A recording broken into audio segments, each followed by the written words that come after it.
Welcome my friends to another Shadow of War discussion video. So today I thought we would talk about whether or not Shadow of War has paywalls, and if it does, to what extent. So first I'm just going to talk about how this subject arose and why there are a bunch of people talking about paywalls in Shadow of War. So paywalls in Shadow of War was one of the first issues that arose after the trailer was released and as soon as the game hit the Steam store page, because straight off the bat what was stated was that Shadow of War will have multiple editions. There will be regular, silver, gold, and then finally mithril, and along with all these editions will come content that will not be available in the regular edition of the game. So what is this content? Well, if you pre-order the silver edition of the game, you'll get the Slaughter Tribe Nemesis expansion, the Outlaw Tribe Nemesis expansion, and a silver war chest which will contain a certain amount of the silver currency, which is also known as Mirian. So those two Nemesis expansions will not be available in the regular edition. If you pre-order the gold edition of the game, you'll get the Slaughter Tribe and the Outlaw Tribe Nemesis expansion, just like in the silver edition, but you'll also get the Blade of Galadriel story expansion and the Desolation of Mordor story expansion, as well as a gold war chest which will come with a certain amount of the more valuable gold currency. So that's two store expansions as well as two Nemesis expansions in the gold edition, whereas the silver edition you only have the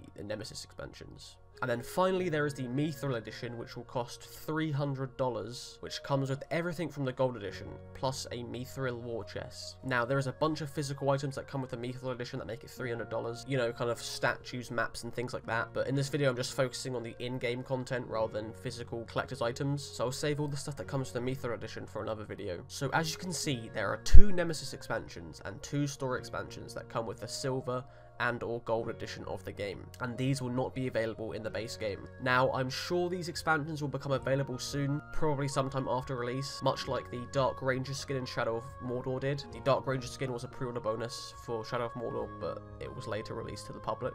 These will most likely come at a price though. So to put it simply, yes, there is content locked behind paywalls, and it isn't just one paywall. The first paywall is the silver edition, let's call it the silver paywall, and then if you pay enough to get over that, it doesn't even give you all the content, and if you want the rest, you're gonna have to get over the second paywall, which is the gold paywall. And then after that, there is the Mithril edition, but that doesn't really give you any more in-game stuff, apart from a Mithril chest. Mainly it's just a bunch of physical collector's items. So many people, I am sure, will hate this news, and are most probably annoyed at these paywalls. All I can say is, if you really want this content, but don't want to pay all that extra money, I mean, I guess you could wait a while for the DLC to go on sale, but then that being said, it will most likely take a while for Shadow of War content to go on sale, because it'll be a new game and whatnot. There were also some people worrying about some items in the game not being available to them, because some items will require currency to buy, and these people thought that the only way to get currency was through the war chests that you have to buy. But not to fear, you can still make currency in this game, and you don't need to buy any war chests. It's just most likely buying war chests will probably be just a faster way to get money instantly,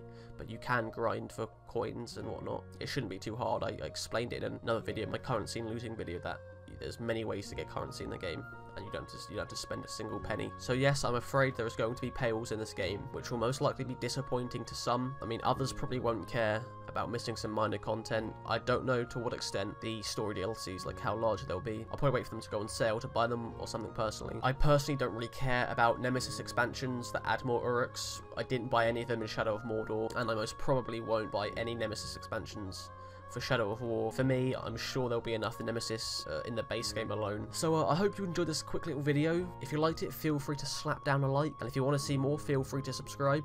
Thank you, my friends, for your viewership. It is always appreciated. And for now, I say goodbye, and hopefully I'll see you in a new video.